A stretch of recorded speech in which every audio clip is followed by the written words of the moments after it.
बिस्मिल्लाहिर्रहमानिर्रहीम। आप देख रहे हैं शमा न्यूज़। खबरों का सिलसिला जारी है। अगर आप हमारे चैनल पर नए हैं तो हमारे चैनल को सब्सक्राइब कर दें और बेल के बटन को भी दबा दें ताकि हर इलाके की ताज़ा खबर आप तक पहुंच सके। नाजरीन, आपको एक दिलचस्प खबर से आगाह कर रहे हैं। जी हाँ नाजरीन, घोड़े ने बगैर शाह सवार के ही रेस जीत ली और सब देखने वालों को हैरान कर दिया। जी बिल्कुल, बगैर शाह सवार के दौड़ने वाला घोड़ा रेस जीत गया। इसकी वीडियो वायरल।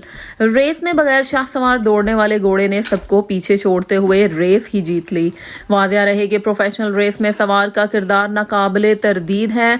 वो घोड़ों की गेट से निकलने वाली तेजी, रेस के दौरान इसकी तवानाई और फिनिशिंग लाइन अबूर करने तक होने वाली तमाम सरगर्मियों को कंट्रोल करता है।